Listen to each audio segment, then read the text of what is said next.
हरि ओम आत्मीय भक्तजनों सप्रेम जय श्री हरि। आइए गीतावाणी के 130वीं कड़ी में हम बताने जा रहे हैं, आसुरी वृत्ति वाले को न मिलता है सुख, न मिलती है सिद्धियां और न ही परम गति।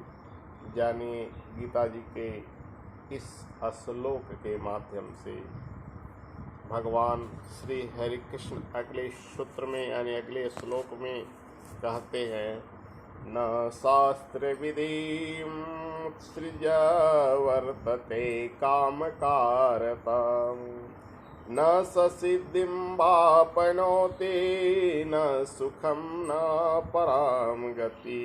अर्थात हे पार्थ, जो मनुष्य शास्त्रोक्त विधि को छोड़कर मनमाना आचरण करता है वह न सिद्धि को पाता है, न सुख को और न परम गति को ही प्राप्त करता है। शास्त्रोक्त विधि का अर्थ आध्यात्मिक पथ से लेना है, आध्यात्मिक पथ से लेना चाहिए।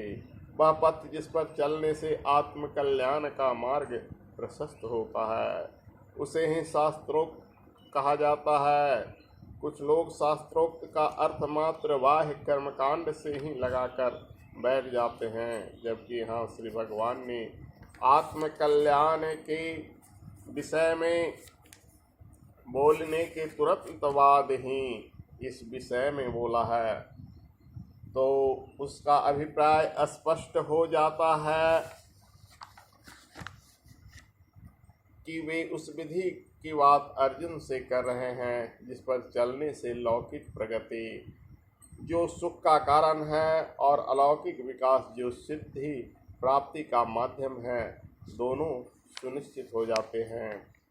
यहाँ श्री भगवान ने एक शब्द प्रयोग किया है कि काम कार्यतः, अर्थात स्वच्छंद उच्छृंखल आचरण करने वाले, मनमाने आचरण करने वाले लोग। ऐसा कहने के पीछे का अभिप्राय उन लोगों की ओर इशारा करते हैं जो आंतरिक दुर्गुणों की उपेक्षा करके बाह्य आडंबरों और आचरणों को मूल मान बैठते हैं, जबकि वास्तविक मूल तो आंतरिक गुणों का होता है।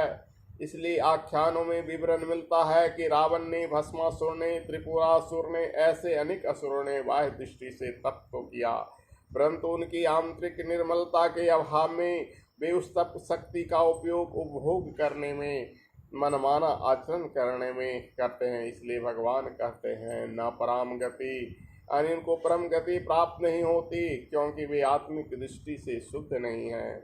मनुष्य जाति में भी भिन्न प्रकार के लोग मिलते हैं।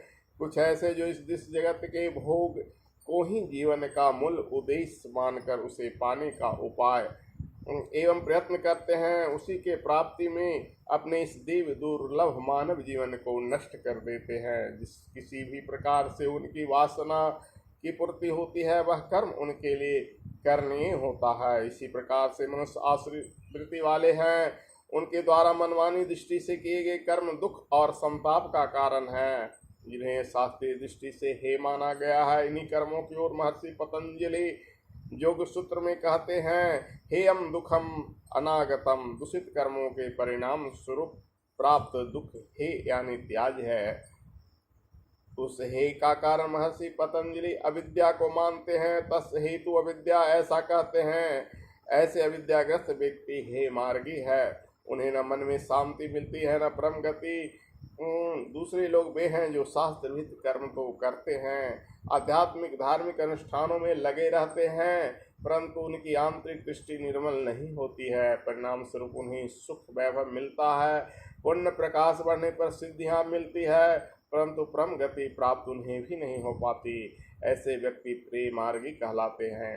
इनसे ऊपर की श्रेणी में उन व्यक्तियों का नाम आता है जिनके हृदय में इस जन्म मृत्यु के प्रवास से सदा मुक्त होने की उत्कृष्ट अभिलाषा होती है। ऐसे व्यक्तित्व परम सत्य को पाने के अभिलाषी हैं, वे श्री मार्गी कहलाते हैं। उनके लिए संसार का सुख और परलौकिक संसार का स्वर्ग ऐश्वर्य दोनों त्याज है। हे मार्गी, प्रेमार्गी और श्री मार्गी तीन तरह के व्यक्तित्व मूल रूपेण संसार में है। प्रेम को त्याग कर श्री का वर्ण करने वाले व्यक्ति आत्म कल्याण का ब्रह्म विद्या का अधिकारी बनता है। ऐसे व्यक्ति की प्रशंसा करते हुए जम नचिकेता से कहते हैं, श्रेयश्च प्रेयश्च मनुष्यमेतास्तो संप्रति विनीति धीरा श्रेयो हि धीरोऽपि प्रेयसी वृणीते प्रेयो मंदो जोग माद वृणीति कठोपनिषद का वाक्य है। श्रेय और प्रेय दोनों ही मनुष्य उनके सामने आते हैं, किंतु बुद्धिमान व्यक्ति उन दोनों के स्वरूप और परिणाम पर भलीभांति विचार कर उनको पृथक पृथक समझते हैं। वह धीर पुरुषार्थी मोक्ष के साधन श्रेय को प्रेय की तुलना में श्रेष्ठ समझता है, परंतु अविद्यागत व्यक्ति प्रेय को श्रेष्ठ मानकर उसको भ्रम करते हैं। स्पष्ट है, आत्म कल्याण का पथ श्रेय मार्गी के लिए सुरक्षित है, और हे मार्गी पथ वाले आसुरी व्यक्ति न सिद्धि को प्राप्त करते हैं, न सुख को, न परम गति को प्राप्त होते हैं। जय श्री हरि हरि ओम तत्सत।